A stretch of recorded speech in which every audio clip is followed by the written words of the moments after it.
Uhum. Bom, professor José Márcio. Olá, boa noite. Sejam todos bem-vindos. Essa sessão vai ser gravada e depois vai ser disponibilizada para vocês. Mas nós temos um privilégio muito grande aqui de uma atividade adicional do curso de especialização em gestão de logística, operações e organizações públicas de saúde, um curso ofertado pelo Departamento de Administração da Universidade de Brasília para o Ministério da Saúde. Ele veio numa hora importante, num momento importante, um momento histórico da saúde no Brasil e no mundo, né? Então a gente espera poder agregar. Essa atividade está sendo coordenada pela coordenadora do curso, que é a professora Patrícia Guarnieri, né? E também com a professora Vanessa Cabral, que tem se desdobrado para buscar fazer com que o curso não tenha a dimensão única de voltada para ensino professor-aluno, mas também que crie outras oportunidades. Então, nós estamos entrando numa fase importante do curso, que envolve visita a centros de distribuição, e é uma atividade que envolve interação entre os alunos, e nós temos a participação de convidados externos à Universidade de Brasília, que são pessoas reconhecidas, nomes respeitadíssimos, né? E é uma oportunidade única, porque acrescentam visão e percepções diferentes de nós que estamos na comunidade acadêmica. A professora Vanessa vai ler o currículo da doutora Fabíola Supino Vieira, que é a nossa convidada de hoje. Eu estou recebendo ela aqui como diretor da faculdade, mas também como gestor do curso de especialização, do MBA. E ela tem muito a falar, exatamente porque ela ocupa uma posição estratégica, né?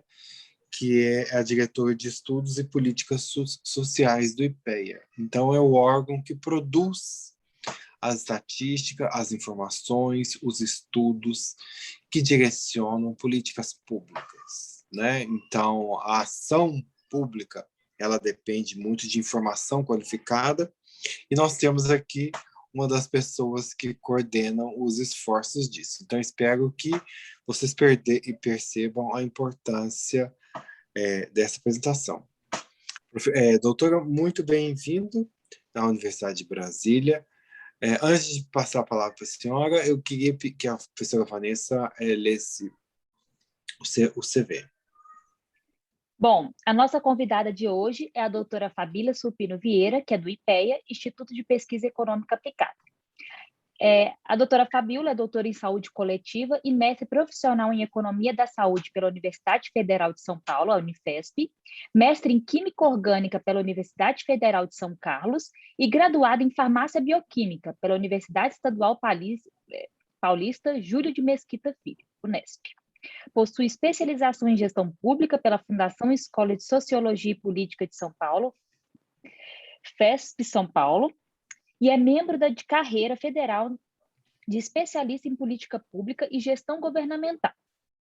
Atuou como farmacêutica na área de vigilância sanitária e assistência farmacêutica em secretarias municipais de saúde e como gestora governamental do Ministério da Saúde, onde exerceu os cargos de diretora de economia de saúde, investimentos e desenvolvimento, coordenadora-geral de economia da saúde e coordenadora-geral de monitoramento e avaliação da qualidade de produtos e serviços farmacêuticos.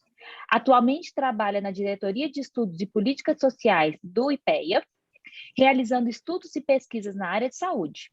Tem atuado principalmente nos seguintes temas: economia da saúde, assistência farmacêutica, avaliação de tecnologias em saúde, sistema único de saúde, políticas de medicamentos e política de saúde. Gostaríamos também de lembrar aos participantes que serão emitidas declarações de participação para os inscritos que efetuarem o check-in e participarem de, ao menos, 75% do evento online ao vivo. Agora, eu Posso passar a palavra para a professora? Por Passo a favor, palavra. por Então, favor. passo a palavra para a professora Fabíola. A palavra é sua. Fique à vontade. Bom, boa noite a todos. Professor José Márcio, professora Vanessa, professora Patrícia, muito obrigada pelo convite. Realmente é um prazer estar com vocês na noite de hoje para discutir esse tema, né? Então, a proposta da discussão de hoje é falar sobre o gasto em medicamentos do Ministério da Saúde, contextualizando um pouco como é que esse gasto evoluiu nessa última década, e discutir alguns desafios para o financiamento futuro, né, da oferta de medicamentos no Sistema Único de Saúde. A ideia, né, eu trouxe aqui, eu separei, organizei o conteúdo dessa apresentação de hoje em 4 tópicos, né, eu acho que não dá para falar de gasto com medicamentos sem falar sobre o SUS e assistência farmacêutica, para a gente poder contextualizar, falar sobre o financiamento da assistência farmacêutica, como é que ele está organizado, apresentar dados sobre o gasto em medicamentos no Brasil e discutir desafios relacionados ao financiamento da assistência farmacêutica no SUS. Então, em relação a esse primeiro tópico, né, que é sobre a assistência farmacêutica, contextualizando no SUS, eu acho que é importante, a gente sempre tem que partir desse ponto de partida, sempre tem que partir da Constituição Federal, que é a nossa norma-mãe básica, né? E no artigo 196 da Constituição Federal de 88, está estabelecido que a saúde é direito de todos, né, e dever do Estado, e esse direito deve ser garantido mediante políticas sociais e econômicas para redução do risco, né, de doenças e de outros agravos, e para garantir acesso universal e igualitário às ações e serviços para promoção, proteção e recuperação da saúde. Onde que a assistência farmacêutica se enquadra de uma forma mais específica, né, dentro dessas normas que regulamentam o SUS? Na Lei Orgânica da Saúde, que é a Lei 8080 de 1990, no artigo 6º dessa lei, está descrito lá que estão incluídas no campo de atuação do Sistema Único de Saúde a assistência terapêutica integral e inclusive farmacêutica. Há uma grande confusão sobre esse conceito de integralidade, né? Então, o que seria a integralidade na oferta de medicamentos, na assistência farmacêutica, né? Então, muitos de vocês devem trabalhar no Ministério da Saúde, quer dizer, trabalham no Ministério da Saúde na área de assistência farmacêutica e acabam enfrentando um problema que tem sido recorrente nos últimos 10 anos, pelo menos, acho que até mais de 15 anos já, que é o problema da judicialização da saúde. E uma das interpretações, né, que tem sido feita de uma forma equivocada a respeito da integralidade, é de que essa integralidade diz respeito à oferta de todos os produtos existentes. É como se fosse a oferta de todos os produtos existentes no mercado, o que é uma interpretação bastante equivocada sobre o que é a integralidade no Sistema Único de Saúde. Por isso que é importante a gente discutir os sentidos da integralidade. Quando se colocou na Constituição a questão sobre o acesso integral, né, à saúde, que envolve a oferta de medicamentos, o que se quis dizer com esse termo integralidade é que ele está relacionado a quê? As práticas dos profissionais de saúde, porque havia uma preocupação naquele momento de constituição do SUS, de que as necessidades dos usuários elas fossem atendidas de uma forma integral, pensando ações e práticas dos profissionais relacionadas à promoção e prevenção da saúde. A organização, integralidade, no sentido de que os serviços e as práticas de saúde sejam organizadas pensando no atendimento, nessa atenção à saúde de forma ampliada, visando atender a essas necessidades da população de uma forma integral, desde as necessidades mais básicas de saúde até a serviços mais complexos. E essa integralidade ela tem a ver também com as respostas governamentais para os problemas de saúde da população. Então, a integralidade, nesse sentido das respostas governamentais, ela tem a ver com as políticas públicas, com os programas que são implementados, com as ações que o governo precisa formular e implementar para que a gente dê resposta para os problemas de saúde da população. Então, esclarecendo esse conceito de integralidade que surge na Constituição e aparece na Lei Orgânica da Saúde, integralidade no sistema diz respeito, ela tem esses sentidos, né? Visando uma prática profissional, organização de serviço e resposta governamental que dê conta de suprir as necessidades de saúde da população. Então, não tem nada a ver com uma ideia de oferta de qualquer tecnologia em saúde que exista no mercado. E, com relação a medicamentos, significa ofertar medicamentos em todos os níveis, né, que possam atender a essas necessidades em todos os níveis de complexidade. Então, para atender os pacientes na atenção primária, atender o paciente que necessita de um cuidado secundário e na atenção terciária.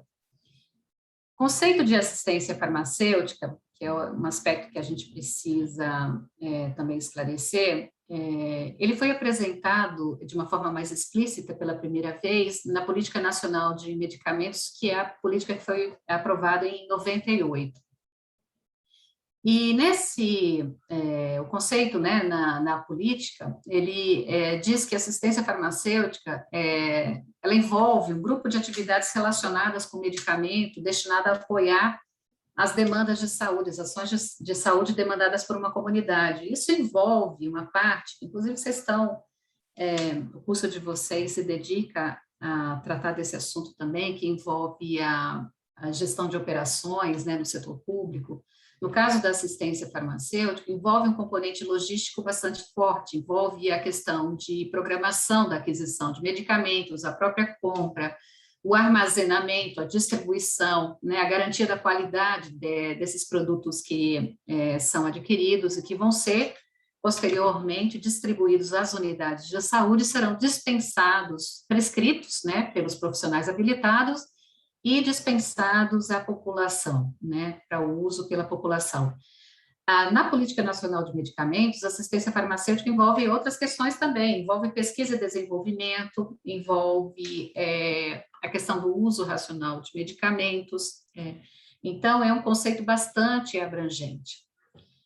Posteriormente, em 2004, quando foi aprovada a Política Nacional de Assistência Farmacêutica, tentou-se dar um foco maior para a questão da assistência farmacêutica no cuidado da saúde dos indivíduos, né? Então, ele é um conceito também mais abrangente, mas ele tira um pouco o medicamento do centro e coloca o usuário do medicamento no centro da discussão sobre assistência farmacêutica. Mas, de qualquer forma, envolve também todas essas atividades que são necessárias para que se garanta que o medicamento chegue até a população, né, que ele seja usado pela população.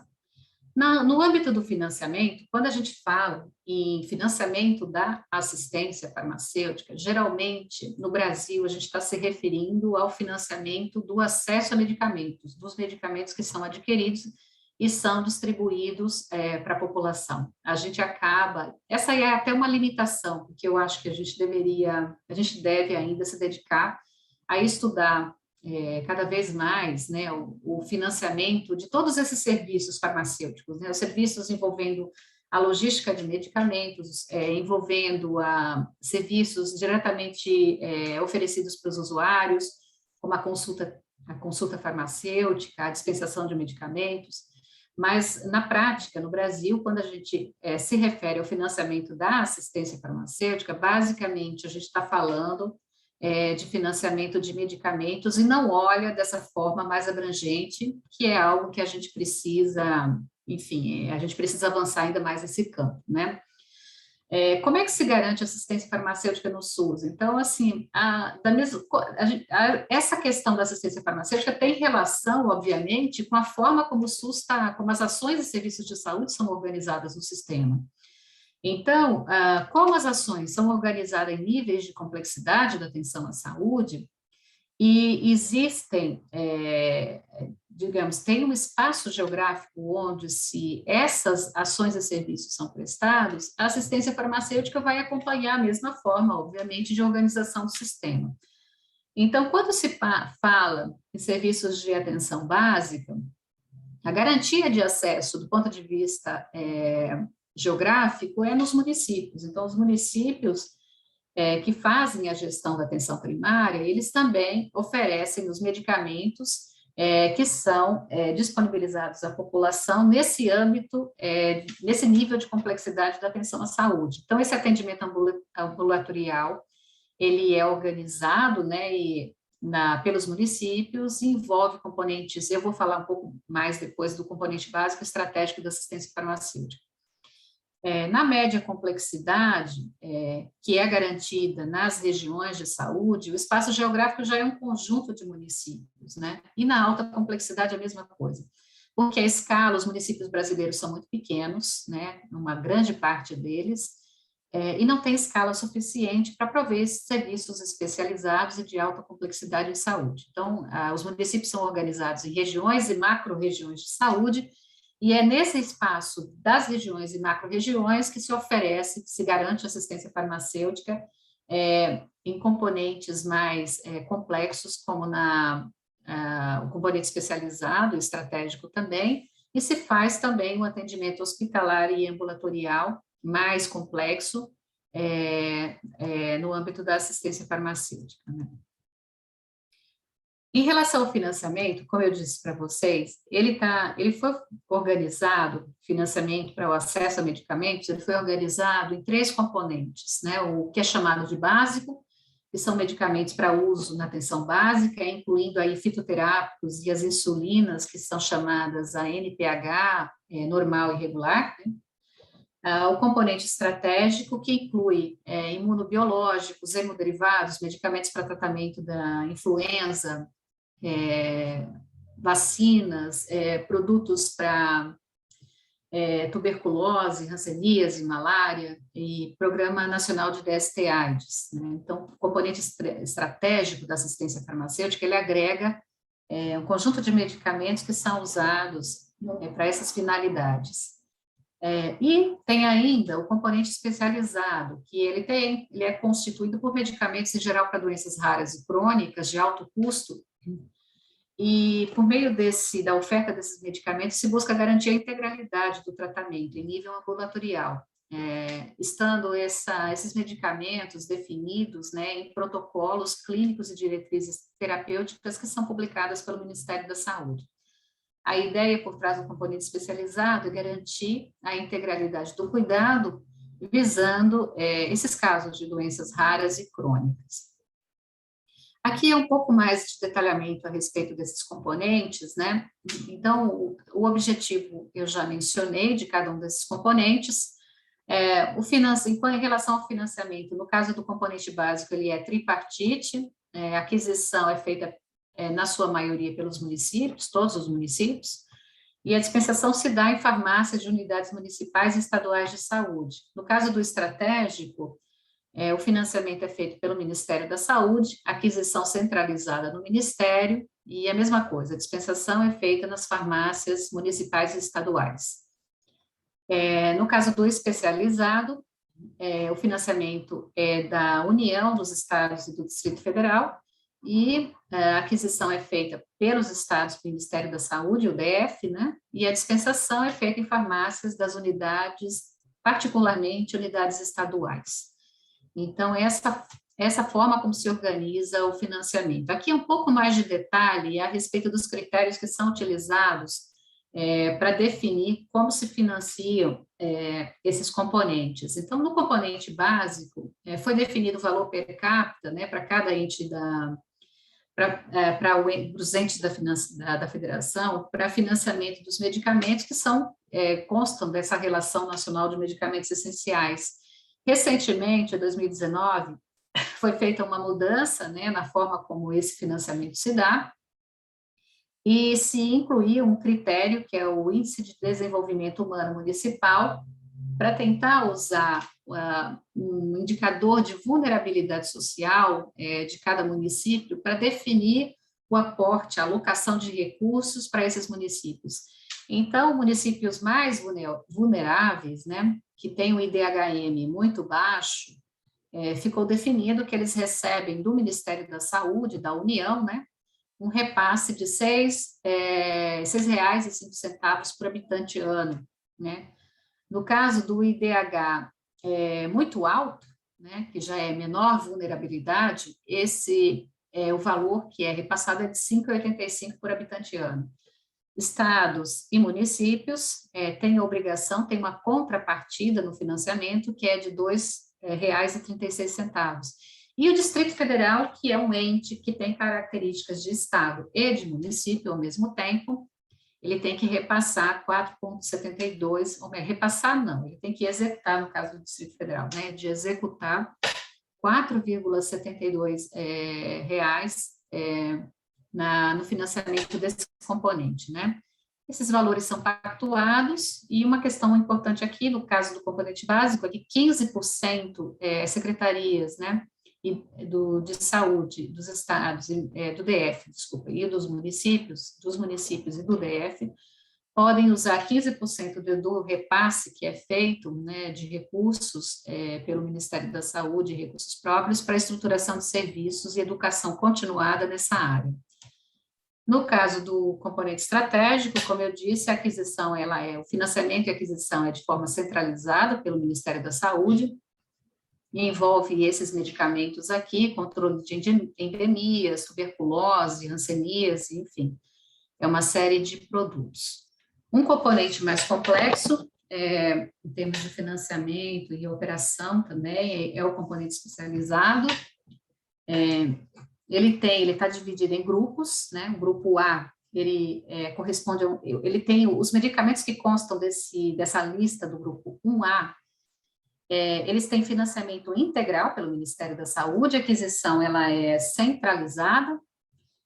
No caso do grupo 1B, o financiamento é pelo Ministério, mas a aquisição dos produtos é feita pelas secretarias estaduais e pelo DF.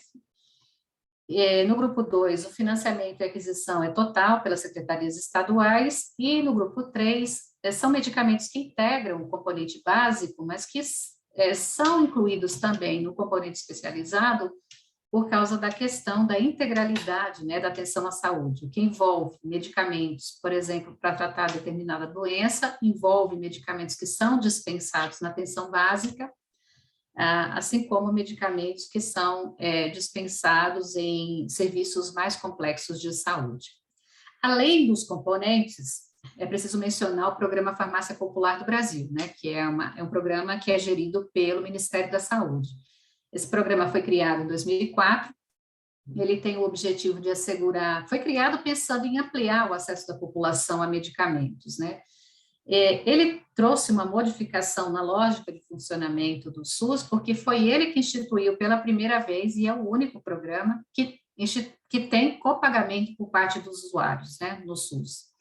Esse valor pago, inicialmente, o objetivo era ressarcir custos de produção e aquisição de medicamentos que eram feitos pela Fiocruz. Entre 2006 e 2017, o programa operou em duas redes, né? Uma rede que era chamada de rede própria, que era criada em parceria com a Fiocruz.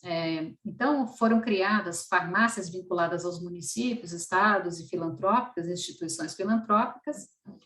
E a ideia era a Fiocruz comprar, funcionava da seguinte forma: a Fiocruz comprava ou produzia os medicamentos, repassava para essas farmácias, e essas farmácias vendiam esses produtos a preço de custo. Em 2006, a rede foi ampliada para uma rede chamada conveniada. É uma fase do programa em que há credenciamento de farmácias privadas no Ministério da Saúde. Então, começa o credenciamento de farmácias, e você tem uma expansão enorme dessa rede do Programa Farmácia Popular. Em 2017, houve encerramento da rede conveniada. Esse aqui é aspecto importante destacar, que em 2017, por exemplo, o Ministério da Saúde, ele repassava recursos para manutenção dessas farmácias vinculadas aos municípios e aos estados, tá? Com o encerramento da rede própria, em 2017, os recursos que eram repassados para essa finalidade passaram a ser alocados aos municípios para financiamento do componente básico da assistência farmacêutica.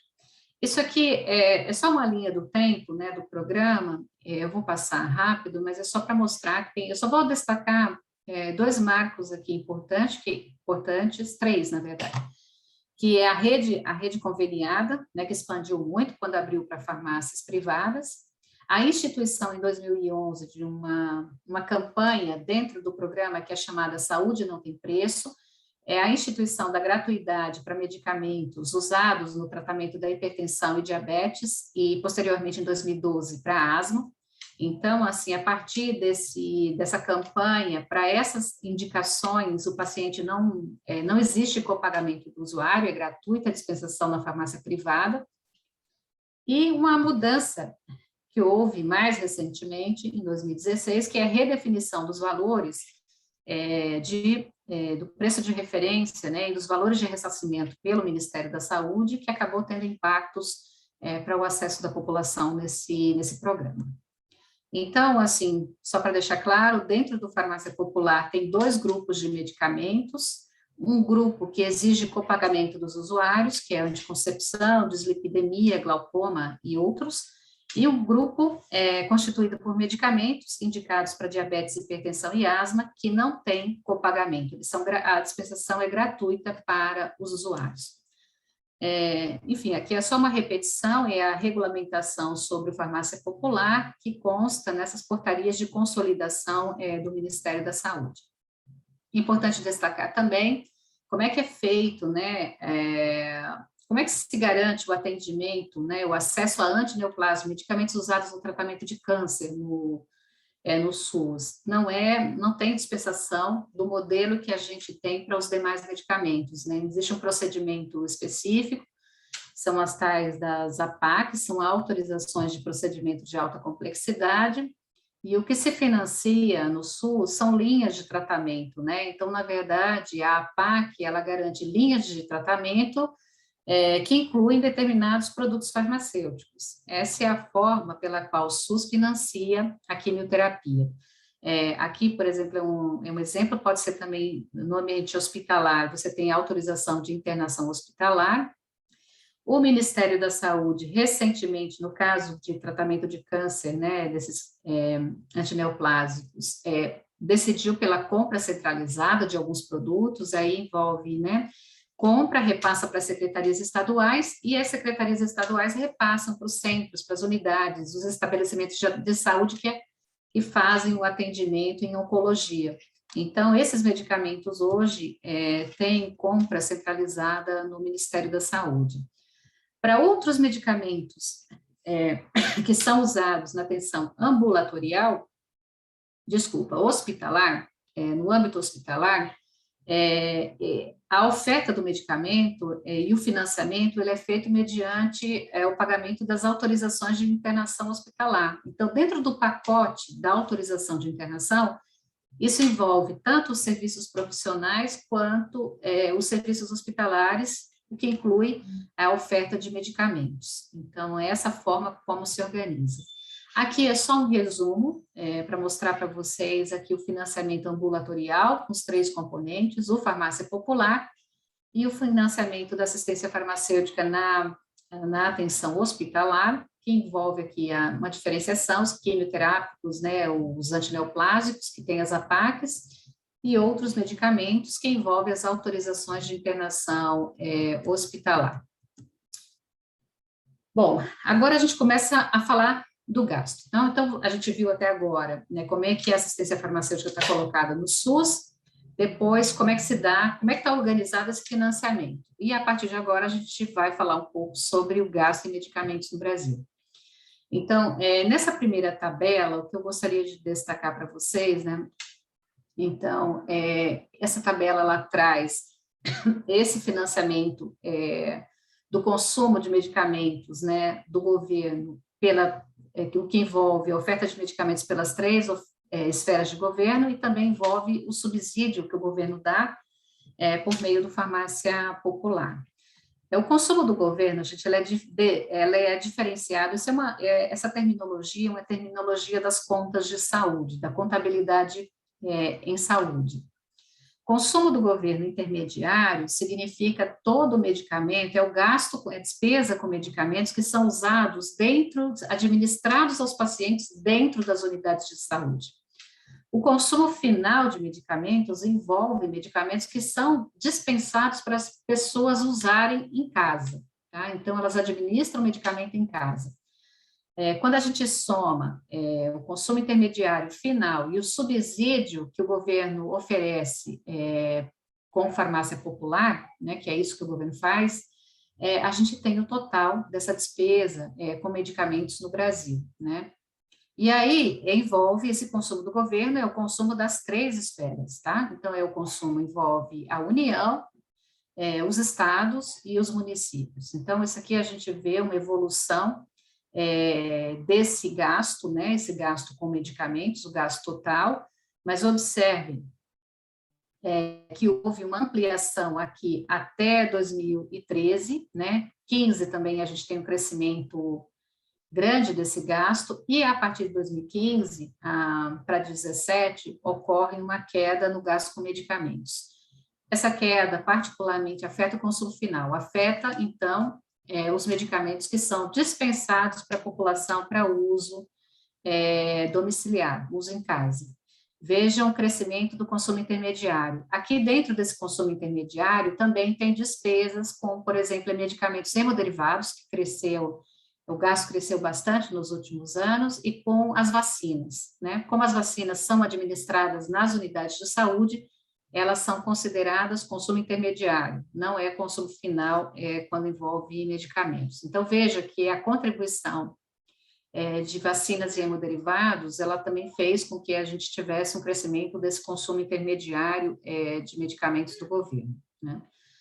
Quando a gente foca apenas o consumo final de medicamentos, e a gente olha tanto famílias, governos, separados por setor institucional, o gasto que é do governo e o gasto que é das famílias, aqui a gente tem um número que chama bastante atenção, porque a gente vai notar, isso aqui é em milhões de reais de 2019, tá? Os dados vão até 2017, e aqui em percentual do consumo final total, né? O que eu gostaria de chamar a atenção é isso aqui, ó, veja 2017, em percentual do consumo final, 92% do consumo final total de medicamentos, ele é decorrente das despesas das famílias.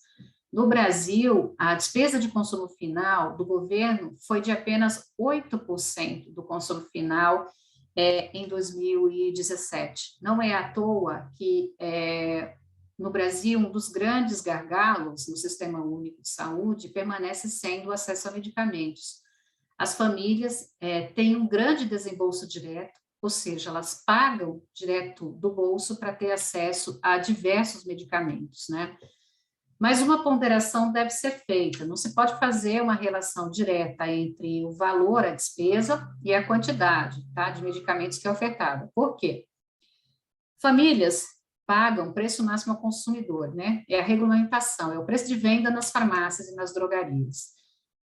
Inclui medicamentos, esse valor inclui medicamentos vendidos sem prescrição médica, qualquer produto do mercado. Aí você tem muitos OTCs, né, over the counter, que são aqueles produtos vendidos sem prescrição médica. No governo, a gente tem, o governo é obrigado a pagar, né, preço fábrica ou preço máximo de venda ao governo, que é um desconto que é dado, é um preço após a incidência de um desconto que é dado para uma lista de medicamentos. Esses medicamentos são dispensados sob prescrição médica e tem lista de medicamentos incorporados, ou seja, são selecionados e você tem uma lista. Não são todos os medicamentos do mercado. Então, essa relação envolvendo despesa não pode ser comparada com uma relação envolvendo quantidades, a oferta desses produtos no mercado, porque é muito provável que o gasto do governo, que o mesmo valor gasto pelo governo, possa adquirir um volume maior de medicamentos. Nesse gráfico, eu apresento o gasto total do Ministério da Saúde em valores liquidados. A liquidação no orçamento diz respeito àquela fase da despesa em que o medicamento foi entregue para a administração pública, ou seja, o Ministério da Saúde reconheceu que o produto foi entregue, tá? Então, quando a gente olha o gasto, a despesa, né, liquidada do Ministério nessa série, o que a gente nota, né? Um crescimento, né, forte, especialmente aqui, ó, de 12 para 2016, crescimento na despesa do Ministério com medicamentos, e a partir de 2016, uma queda, né, nessa despesa. Vocês se lembram que 2016 foi o auge da crise econômica recente que nós tivemos, né, crise política, crise econômica, e a gente teve, a partir daí, em 2016, a aprovação do teto de gastos, né, aquela restrição às despesas primárias da União. A partir daqui, a gente nota, então, várias medidas de austeridade fiscal foram implementadas em 2016 e nos anos seguintes.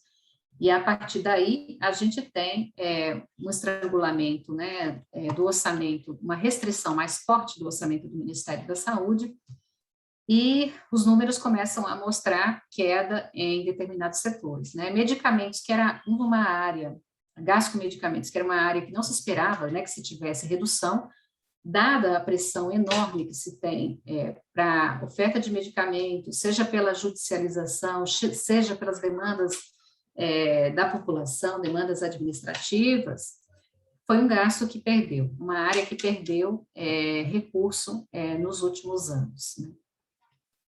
Quando a gente analisa, né, a evolução desse gasto por componentes, aqueles componentes que eu mostrei para vocês, essa série está atualizada até 2020, o que a gente tem, né? Componente básico, que é esse aqui do asterisco, a gente nota que ele se mantém, praticamente isso aqui está em termos reais, está em bilhões de 2020, descontado o efeito da inflação. Então, aqui a gente nota que, olha, ele não cresce, aquele gasto do componente básico, ele permanece praticamente no mesmo patamar nessa série. Há uma grande ampliação do componente estratégico, que é essa linha com triângulo. Vejam que ele cresce rapidamente, ele atinge, mesmo aqui em 2020, 7 bilhões. Vocês lembram que o estratégico envolve imunobiológicos, hemoderivados, medicamentos para tratamento antirretrovirais, né, tratamento da infecção pelo HIV. Não, aqui ainda não inclui 2020, não inclui as vacinas anti-Covid, tá? O orçamento para Covid, para vacina anti-Covid, foi aprovado no final de 2017 e foi, digamos assim, transferido para execução em 2021. Esse crescimento, esse forte crescimento tem relação a despesas que aumentaram com hemoderivados, então processamento desses fatores, né, de coagulação sanguínea ainda não são feitos, esse processamento ainda não é feito no Brasil, então tem importação desses itens com forte crescimento da despesa. Antirretrovirais, também houve crescimento, na política, né, de DST houve modificação, então os antirretrovirais estão sendo oferecidos recentemente para qualquer caso de diagnóstico de infecção pelo HIV. Antes eles eram oferecidos somente em determinada condição, com determinado patamar de carga viral, então hoje depende da carga viral, já são oferecidos os antirretrovirais. E em relação às vacinas, houve incorporação de vacinas recentemente, e essas vacinas também tiveram impacto nesse gasto. A vacina contra o HPV, outras vacinas meningocócicas, e, enfim, uma série de outras vacinas foram incorporadas e causaram esse impacto. Por outro lado, no componente especializado, veja que ele cresce até 2016, vai até 7,6 bilhões de reais, e de lá para cá tem uma queda importante na despesa liquidada, né? Então, vou falar um pouco mais adiante sobre isso. E aqui o farmácia popular, ele também cresce, ele sofre um processo de restrição também orçamentária, mudança no valor de ressarcimento pelo Ministério da Saúde a partir de 2016, e ele começa a apresentar uma queda na execução desse orçamento. Uma preocupação importante nessa discussão sobre o gasto com medicamentos envolve a judicialização da saúde. Esse gráfico aqui, ele mostra a despesa está em valores em reais de 2018, a série vai até 2018, mas ele mostra um crescimento, né, da despesa aqui com as demandas judiciais e a comparação com a programação, a despesa que é feita por programação do Ministério da Saúde, né? Então, o que nota aqui é um crescimento, essa parte azul menor, dessa liquidação da despesa liquidada por ação judicial, né, na despesa, e a participação acaba aumentando. Isso aqui é um detalhamento um pouco maior daquele dado sobre a despesa com ação judicial, então vejam que ela cresce bastante até 2016. Aqui tem os 3 estágios, né, da despesa, a despesa empenhada, a liquidada e a paga, e houve nos últimos anos, uma queda, né, no empenho e na liquidação dessas despesas, né. No Farmácia Popular, esses dados aqui, eles mostram, né, o avanço, a evolução do copagamento, né, daqueles medicamentos que são de copagamento, aqueles que estão na gratuidade, e o total. Aqui mostra, né, a evolução. Esses dados aqui, gente, eles são oriundos, aquele dado que eu mostrei anteriormente, ele é oriundo do orçamento, tá, federal. Aqui é um dado oriundo dos registros administrativos do Programa Farmácia Popular. E aqui a gente nota qual é o subsídio, pode verificar que o subsídio do Ministério da Saúde avançou até aqui 2015, depois ele começa a cair. 2019, aqui são dados parciais, tá? Não são dados do ano inteiro, são dados que vão até setembro, né? Mas a gente nota que até 18, que é uma queda. Essa mesma tabela mostra também a coparticipação, né? O copagamento pelo usuário, né? E o total aqui, as receitas que as farmácias oferem. Aqui é interessante notar, eu acho que esse aspecto é importante, eu sei que eu já estou estourando o meu tempo, mas eu vou tentar acelerar um pouquinho. Aqui a gente tem esse gráfico, ele mostra o copagamento, a taxa de copagamento pelos usuários nos itens que eram de copagamento e nos itens que passaram a ser de gratuidade. No começo, esses itens que se tornaram gratuitos, é por isso que a taxa de copagamento zero aqui. Antes tinha copagamento para eles, tá? Hipertensão, diabetes e medicamentos para tratar asma. Aqui são os demais medicamentos. Vejam que em 2015, quando muda a política, há um aumento da taxa de copagamento pelos usuários, porque o Ministério reduziu o subsídio e o preço que o usuário paga é o preço final de venda da farmácia. Se o subsídio do Ministério reduz, o percentual de copagamento em relação ao preço final, ele aumenta, né? Então, esse dado mostra isso. Aqui em mais detalhe para grupos de medicamentos que estão sujeitos ao copagamento, e com isso, um dos efeitos que se tem a partir de 2016, chegando aqui a 2018, redução no número de acessos, de usuários únicos no programa. A gente está realizando um estudo mais detalhado a respeito disso, esse gráfico ainda não mostra isso com clareza, mas nesse estudo que a gente está realizando, a gente verifica que realmente há uma redução importante do número do acesso das pessoas ao programa Farmácia Popular em razão dessa redução do subsídio do governo. Esse trabalho aqui é um trabalho que mostra os indutores do gasto, ou seja, quais são os fatores que induzem mudanças no gasto do Ministério da Saúde. Nessa parte da tabela, ela faz uma comparação em relação a 2010. Então, a cada ano, a gente sempre compara em relação a 2010. E a gente verifica, o que é importante destacar aqui, por exemplo, que das variáveis que interferem, que influenciam o gasto, né, com medicamentos, as principais são essas: preço, né, a quantidade que é comprada, e uma variável que é chamada de resíduo.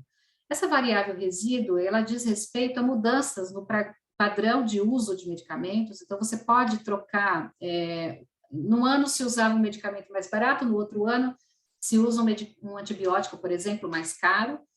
Diz respeito também à incorporação de novos medicamentos. Então, essa variável resíduo, ela acaba explicando essas modificações relativas às escolhas terapêuticas. Nesse dado, quando a gente compara todos os anos em relação a 2010, o que importa, que acho interessante destacar, é o efeito dessa variável preço, né, mostrando que a cada ano, para uma lista coincidente, porque aqui a lista que está sendo comparada é a mesma lista de medicamentos, você tem uma redução dos preços do medicamento. Quando a gente faz a comparação período a período, que é comparando um ano com o seu ano imediatamente anterior, ou seja, 19 em relação a 18, 18 em relação a 17, a gente já vê mudanças aí nesse padrão, né, de efeito dessas variáveis sobre o gasto.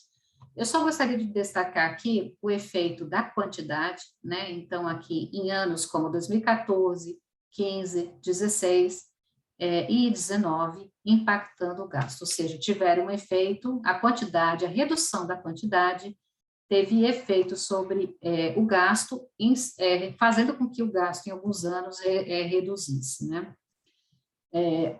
Aqui, nessa outra tabela, a gente pode ver o gasto anual, né? Então, aqui a série mostrando para cada ano como é que se deu. Isso aqui é para uma lista de medicamentos, gente. Esse dado dessa tabela, eu não mencionei isso anteriormente, mas ele diz respeito a uma lista de medicamentos que são comprados pelo Ministério da Saúde e que tem a dose diária definida pela Organização Mundial da Saúde. Então, não são todos os medicamentos adquiridos pelo Ministério, são apenas esses. Para esses medicamentos, o gasto anual, vejam que em 2019, para essa lista de produtos com DDD estabelecida, não é a mesma lista, tá? Essa lista varia de acordo com os anos, mas o gasto para esses itens, a gente nota que ele fica no mesmo patamar, entre 10 e 19, tá? Há uma ampliação aqui nesse período 11, né, 14, até 2015, e depois há uma redução, né? E aí a gente nota que medicamentos adquiridos no ano imediatamente anterior, ou seja, compartilham a mesma lista, 19 e 18, observem aqui que há uma redução desse gasto, né, para essa mesma lista de itens. E outros medicamentos têm uma participação ampliada nesse processo, né. Então, acho que uma questão importante desse estudo que eu gostaria de destacar é que tem se notado que nos últimos anos, redução da quantidade de medicamentos tem induzido redução do gasto. E isso pode impactar a disponibilidade de vários medicamentos no SUS. Então, não é à toa que se tem ouvido, que se tem relatado os conselhos, o CONAS, o CONASENS, e o Conselho Nacional de Saúde relataram falta de medicamentos que estão sob a responsabilidade de aquisição do Ministério da Saúde.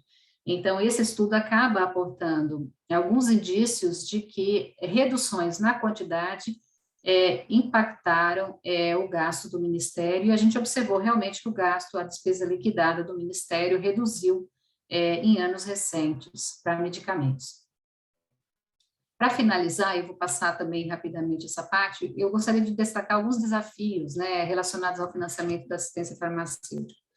Primeiro é a questão do teto de gastos, né? O teto de gastos é o congelamento da despesa primária da União em termos reais. Significa que, a partir de 2017 até 2036, a despesa primária da União, ela só é corrigida pela inflação, ela não tem ganho real. E o que é a despesa primária? É a despesa com todas as políticas públicas. Então, congelou a despesa primária, congelou aplicações mínimas da União em saúde e educação, significa que não tem ganho real, então a aplicação mínima da saúde e da educação está congelada, despesas previdenciárias tendem a crescer acima da inflação, e o que sobra para as demais políticas públicas é essa área verde aqui. Então, no contexto desse de estrangulamento de despesa primária, o que afeta a pesquisa, o que afeta a assistência social, o que afeta a moradia, segurança pública, enfim, ciência e tecnologia, enfim, num contexto como esse, não tem como alocar mais recursos para a saúde. Tá? Então, para você alocar mais recursos para a saúde, você tem que tirar de outras políticas públicas, desfinanciar outras políticas. É um contexto bastante complicado, Não à toa, o teto de gastos ele foi flexibilizado o ano passado para comportar as despesas que foram necessárias para o enfrentamento da pandemia de Covid. Então, no contexto do teto de gasto, há um estrangulamento muito forte do financiamento do SUS, né, por parte do Ministério da Saúde, e com isso afeta, obviamente, medicamentos. Uma outra questão que é um desafio enorme é que a incorporação, apesar desse contexto, a incorporação de medicamentos, ela vem ocorrendo numa escala muito mais acelerada do que a desincorporação. Então, o que a tabela mostra é que, assim, olha, vocês vejam, no grupo 1A, que são os medicamentos financiados e comprados pelo Ministério, veja a quantidade de itens que foram incorporados, né? É o saldo entre incorporação e desincorporação. Então, aqui o número de fármacos que foram ampliados nessa lista. No grupo 1B, que são aqueles financiados pelo Ministério e adquiridos pelas secretarias estaduais, também houve aumento, né? O saldo na aquisição desses produtos ao longo do tempo, ou seja, entre 12 e 18, se chega em 2018 com um acréscimo de 17 fármacos nessa lista de aquisição e financiamento pelo Ministério. Nessa lógica, não tem como dar certo, porque se a incorporação de novos produtos segue de uma forma muito acelerada, quer dizer, o novo produto que entra vai competir pelo recurso disponível e isso pode acarretar oferta insuficiente dos produtos já existentes no Sistema Único de Saúde.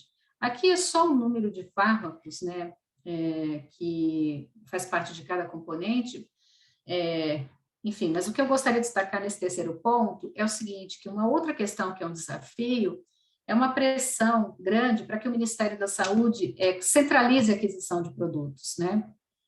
Então, vocês notem nessa curva azul com o triângulo, é o número de fármacos que tiveram aquisição centralizada no Ministério, é o crescimento, né, no período de 2011 a 2018. E o cinza, é o número de apresentações farmacêuticas. Então, se chega em 2018 com 53 fármacos com aquisição centralizada, que correspondem a 87 apresentações farmacêuticas no Ministério. Então, há uma pressão grande para que o Ministério centralize, mas o contexto é de uma despesa, de uma aplicação mínima em saúde do Ministério congelado. Então, isso também é um grande desafio. Outro aspecto são as demandas judiciais de medicamentos. Então, a gente tem, de 12 a 18, tem um crescimento, né, da demanda. O que a gente observa é que a participação, lembrem que uma informação importante, é que a despesa com a ação judicial, ela está sendo financiada com recursos do componente especializado da assistência farmacêutica. Então, a demanda judicial está competindo com os recursos que são ofertados para aquisição que são alocados para oferta de medicamentos do componente especializado pelo Ministério da Saúde. Isso tem impacto importante, tanto é que a gente vê nessa curvinha azul mais clara que a participação da despesa com ação judicial dentro do orçamento do componente especializado, ela aumenta. Ele parte de 8% em 2012 e chegou a 22% em 2018. Isso é um crescimento expressivo, né, numa série tão curta. Então, demanda judicial é uma questão bastante relevante, né, para a discussão.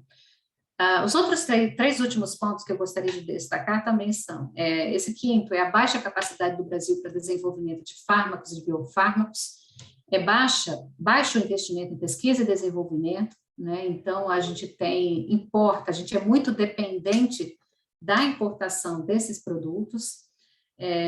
Outra questão são os preços elevados dos medicamentos novos e outras questões envolvendo regulação de mercado. Isso acaba trazendo um ônus muito forte para o Ministério da Saúde. E o sétimo ponto são as emergências em saúde pública, exemplo da Covid, que pressionam o sistema e que há uma avaliação de que a gente pode vir a ter emergências dessa natureza com uma certa frequência a partir de agora, né, por uma série de razões, pelas questões ambientais, pelo uso de uma forma inapropriada, né, dos recursos florestais, o que faz com que as cidades avancem para dentro das florestas, e você tem a emergência de vetores e outros patógenos que podem gerar novas situações e novas pandemias, como essa que a gente está vivenciando, né, nesse momento. Bem, gente, essa é a visão geral que eu gostaria de apresentar para vocês sobre como a assistência farmacêutica está estruturada, sobre o gasto e sobre esses desafios, né? Agora a gente eu vou passar a palavra para a Vanessa, então quem quiser fazer pergunta, eu estou à disposição, seja pelo chat ou seja, não sei, e aí, Vanessa, você que está na organização, se dá para abrir o microfone também para as pessoas perguntarem, tá, gente? Muito obrigada pela atenção. Professora Fabíola, que seminário, que palestra. Nossa, eu fiquei assim, pensando e raciocinando, pensando até num trabalho que eu orientei de monografia sobre, na verdade, sobre qualidade na dispensação de medicamento visto pelo usuário da assistência básica, né? Esse aluno, ele precisa pegar medicamento, né, na farmácia, e ele queria saber da qualidade, né, se era melhor na farmácia, se os usuários achavam que era melhor na farmácia popular ou se era melhor nos postos, né?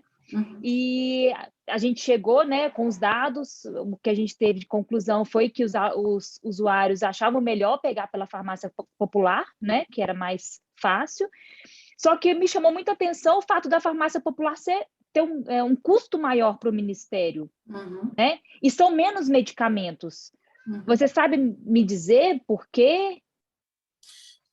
A diferença, Vanessa, que por exemplo, tem uma questão importante, né? No farmácia popular, o valor do ressarcimento que o Ministério paga para a farmácia, ele inclui, inclusive, ele inclui o serviço, né? Inclui a logística, isso tudo está embutido naquele preço. No caso do SUS, não. Na verdade, ele está transferindo aquele valor e o custo que o SUS tem, que geralmente se faz essa comparação, e ela não é muito apropriada, porque muitas vezes só se contabiliza no SUS o medicamento, e não leva em consideração os custos logísticos. Logística. Mas, operacionais de qualquer forma, e logísticos. Isso. Então, assim, existem alguns estudos que tentam fazer algum ajuste nessa comparação, e que acabam, mesmo assim, mostram que o custo para o Ministério da Saúde é maior no farmácia popular. A questão é que aí você tem que pagar também. Quando você compra na administração pública, você compra em grande escala. Então, você faz uma licitação e você consegue pagar preços muito baixos, né? Porque para a maioria dos medicamentos, a escala de compra é muito grande, né? Embora a gente tenha problemas no SUS também, porque muitos municípios pequenos, esses medicamentos do componente básico, eles são adquiridos pelos municípios. Muitos municípios pequenos não têm essa escala. A gente, na verdade, precisa ter estudos mais robustos para fazer essa comparação de uma forma mais apropriada. Né? Na farmácia popular tem uma questão também, né? Então, assim, envolve esse lucro das empresas, como eu disse para você. O Ministério tentou regular de uma forma mais forte, a partir da crise econômica de 2016, quando eu mostrei para vocês que aquele gasto do farmácia, porque o número de itens é muito reduzido em comparação à Rename, em comparação que está no componente básico. Esse gasto explodiu, né? E aí, nesse processo, o Ministério tentou fazer uma série de mudanças na política para reduzir valor de subsídio. Só que o impacto disso foi sobre o usuário, entendeu? Então, assim, ao reduzir o subsídio, o que acabou acontecendo, né, que não está nessa apresentação, mas está no estudo que a gente está finalizando para submissão a um periódico, o que acabou acontecendo é uma redução, né, de 26% na demanda de produtos dentro do programa e de 24% nos usuários, né, no acesso das pessoas ao programa. Então, essa é uma questão, né, a ser bastante considerada, né? Muito bom, professora, muito bom. Vou passar a palavra para o professor José Márcio e depois, pessoal, eu vou ligar o microfone de vocês e vocês podem levantar a mão e eu vou passando a palavra de vocês para quem quiser fazer alguma pergunta, algum comentário para a professora Fabíola. Doutora Fabíola, muitíssimo grato pela brilhante apresentação, fascinante, Muito bom ver também a grande quantidade de informações que foram coletadas e que são usadas no processo de se estudar devidamente o setor. A minha pergunta vai na mesma direção da professora Vanessa, exatamente porque nosso grupo aqui está muito preocupado com eficiência, com logística, com resultados. E aí, quando a senhora mencionou os gastos e os diferentes programas de aquisição de medicamentos e as diferentes ações públicas, eu queria saber se estudos de eficiência são feitos para guiar essas políticas públicas e exatamente para saber se a maneira como essas políticas são desenvolvidas são estudadas também, porque o estudo que a senhora apresentou de economia, essa visão geral, absolutamente fundamental para entender o funcionamento do setor, mas eu queria saber se a questão de buscar eficiência para todo o sistema é uma preocupação também. E a outra pergunta, que é uma coisa que inquieta bastante, é bom que...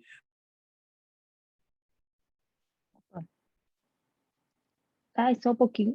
Professor, espera aí que eu desativei o seu microfone, professor. Ative o som. Desculpa, professor, eu desativei seu microfone. Ok. A outra, não sei se a primeira é sobre a eficiência do sistema como um todo, se são feitos estudos, e a outra, a senhora ressaltou bastante, a questão da judicialização, né? Qual que é o horizonte para isso? Porque é um problema com certeza, né? Muito obrigado. Bem, professor, em relação à eficiência, isso traz uma discussão que eu acho que é essencial, extremamente importante, né? Lamentavelmente, não é a prática da administração pública brasileira, né, se discutir, se estudar a eficiência, né, das políticas e dos programas que são implementados. Né, eu lembro muito bem quando isso aí, bom, enfim, como eu atuava na área de assistência farmacêutica na época em que o Farmácia Popular foi implementado, né, então ele foi implementado e veio assim de uma forma bastante, digamos assim, intensa. Na época eu trabalhava na gestão municipal. Então, lá no município de São Paulo, o programa veio de uma forma muito assim induzida, com forte indução do Ministério da Saúde, mas sem nenhum estudo para comparar, né? Será que seria mais adequado, mais efetivo e eficiente investir nas unidades de saúde do SUS, na assistência farmacêutica do SUS, ao invés de investir nesse programa, que institui uma nova modalidade, né, dentro do SUS, que é o copagamento pelos usuários? Não há. Então, assim, eu posso afirmar para o senhor que na maioria, eu acho que quase a totalidade das políticas e programas são implementados no Brasil sem essa análise prévia, sem análise de viabilidade, sem pensar como é que esses programas vão se manter, se vão operar. E depois da implementação desses programas, tampouco é rotina fazer estudos sobre a eficiência, né, desses programas. No caso do Farmácia Popular, você tentou fazer alguns estudos de avaliação de custo-efetividade, né, comparando a alternativa de dispensação pelo SUS e a alternativa de dispensação de medicamentos no programa, mas, pelo que eu soube, nenhum desses estudos teve sucesso de chegar a resultados robustos e não foram tão pouco publicados. Então, a gente soube de alguns trabalhos que foram feitos porque o Ministério da Saúde sofreu muita pressão do Tribunal de Contas da União para apresentar estudos sobre a eficiência do programa Farmácia Popular, considerando a ampliação do gasto. Mas, infelizmente, não foram publicados. A gente soube que houve uma universidade que foi contratada para realizar, mas o resultado do estudo não foi publicado, né? E eu também desconheço que tenham sido realizados outros trabalhos a respeito.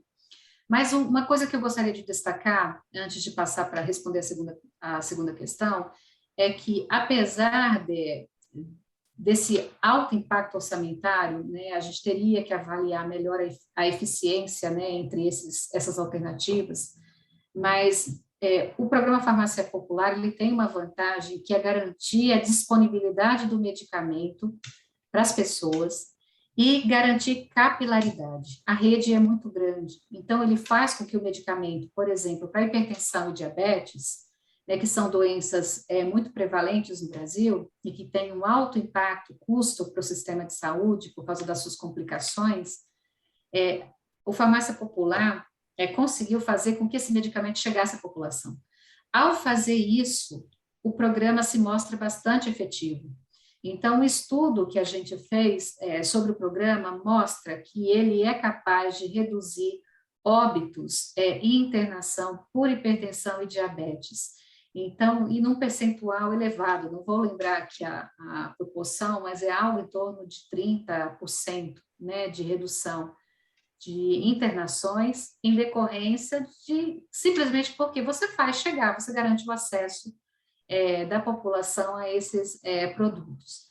Então, essa é uma questão que tem que ser ponderada, né? A efetividade desses programas e também a questão da eficiência.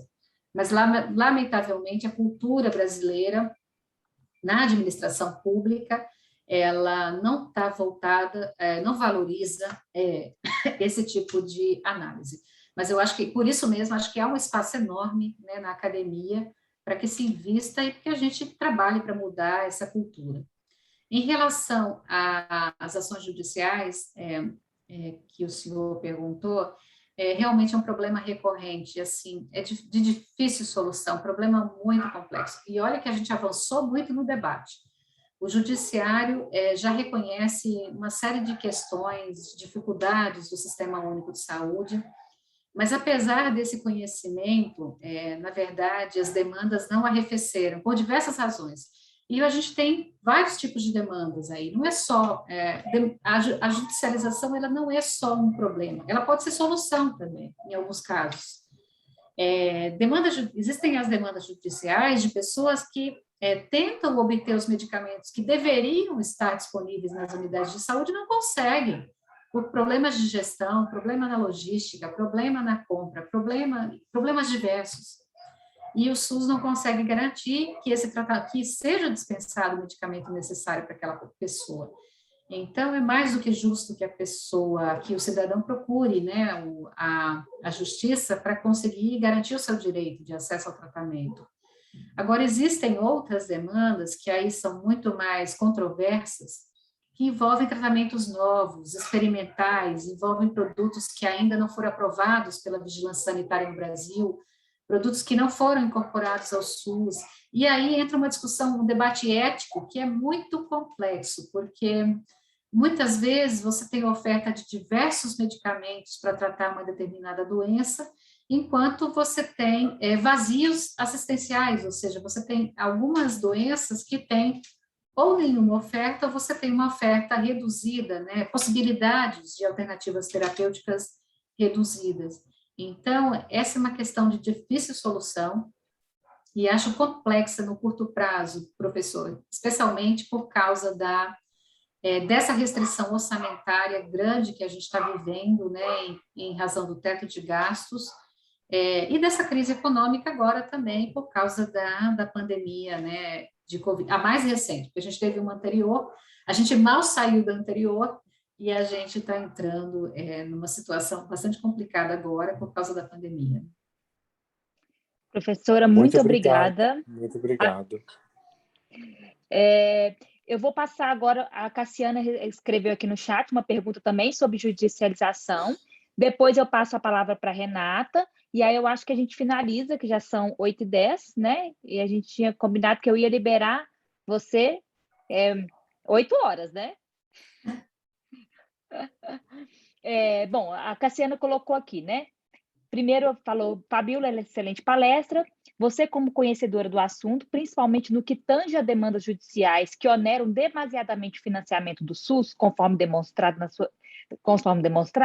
na sua visão, como esses custos poderiam ser mitigados a médio prazo, considerando que há medicamentos que por não serem incorporados à Rename e serem comprados de forma judicializada, podem onerar a compra pelo SUS em até 300%. Pois é. Então, Cassiana, essa é uma discussão dificílima, né?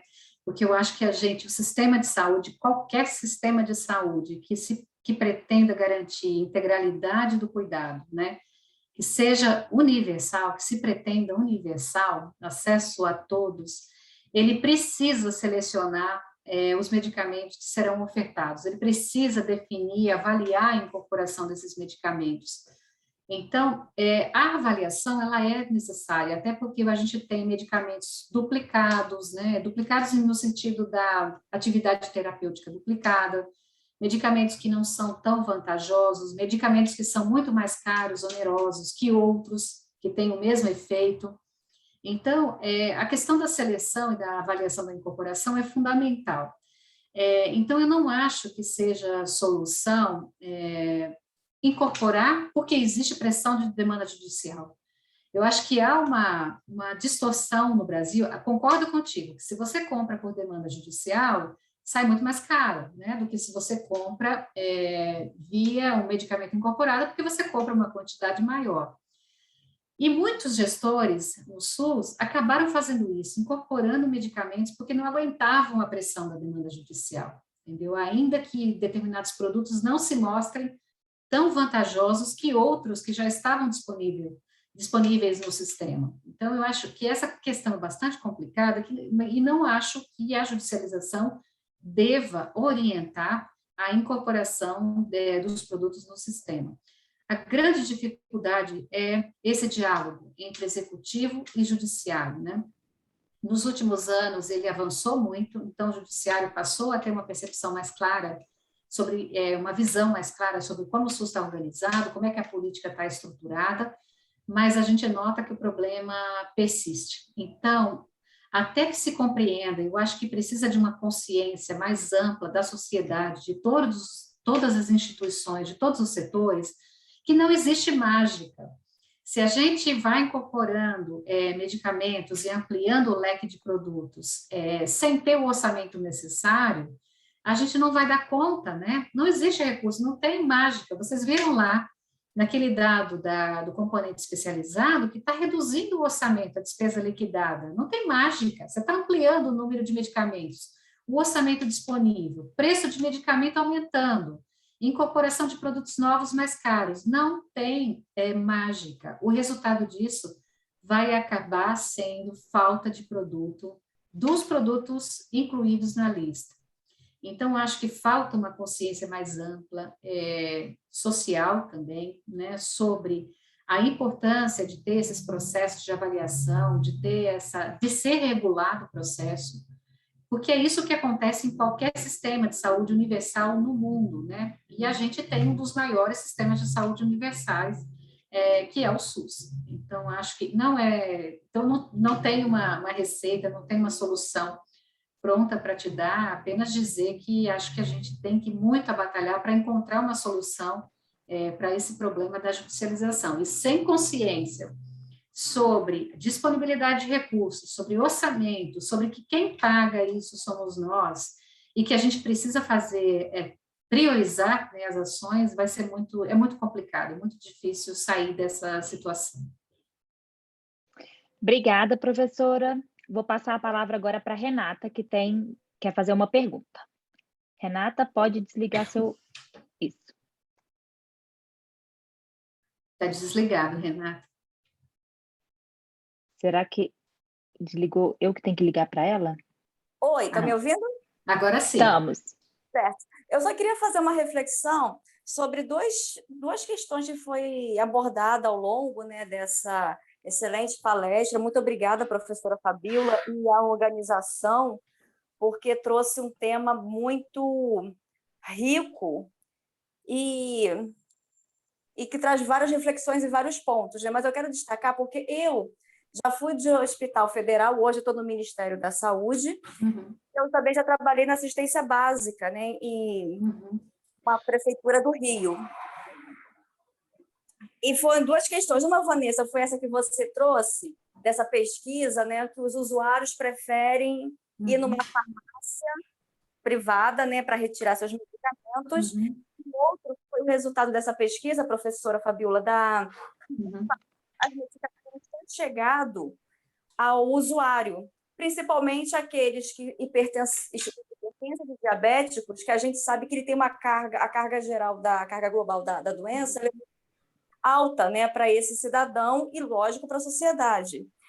E eu lembrei aqui de situações vividas por mim, quando eu estava lá na ponta, né, que é o usuário que chega e não tem o medicamento, é o usuário que chega no horário e dá de cara com a farmácia fechada porque está na hora do almoço, notícia de desvio de medicamentos do postinho de saúde.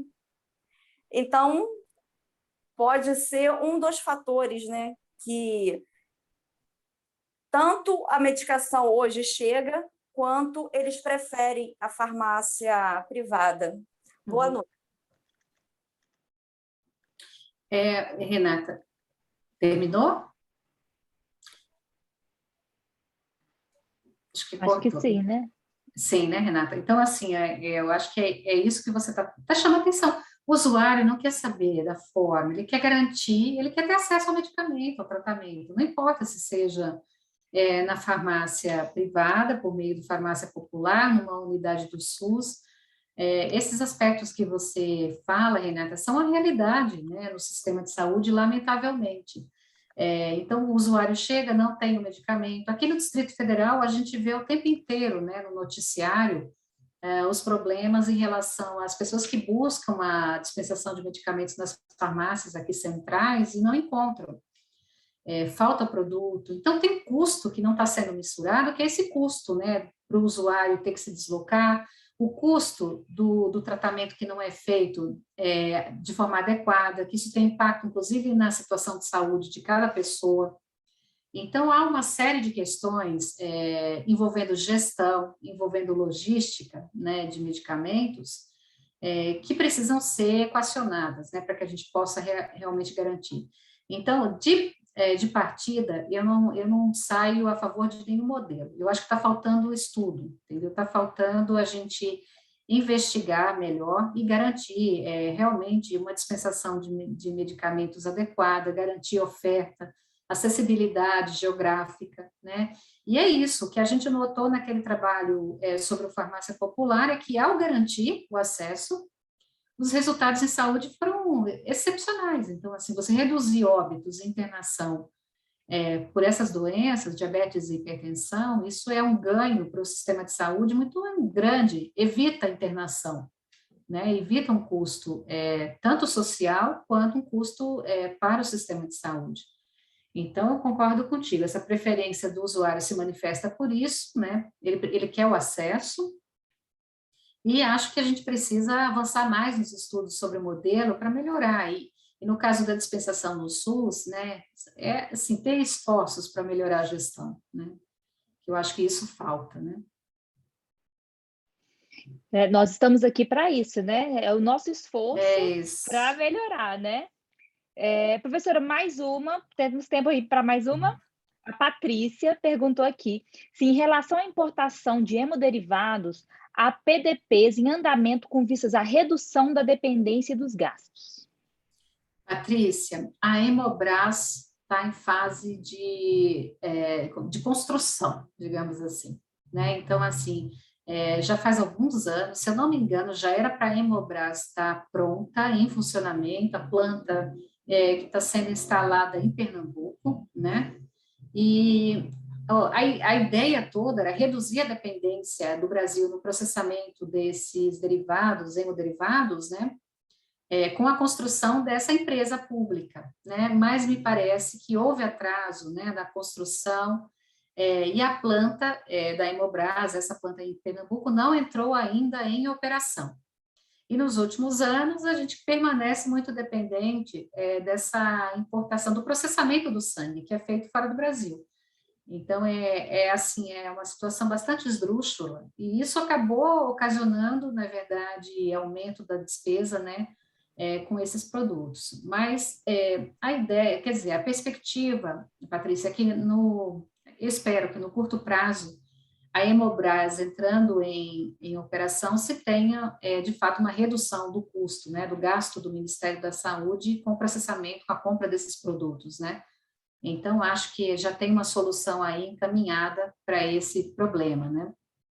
Agora, para os demais medicamentos, é triste, porque, assim, como o Brasil é muito, não, o investimento no Brasil em pesquisa e desenvolvimento é muito baixo, a gente não desenvolve fármacos, biofármacos, e ao fazer isso, né, vocês estão vendo o que é a onda de biofármacos, a quantidade de produtos novos que são lançados todo dia a preços, assim, estratosféricos.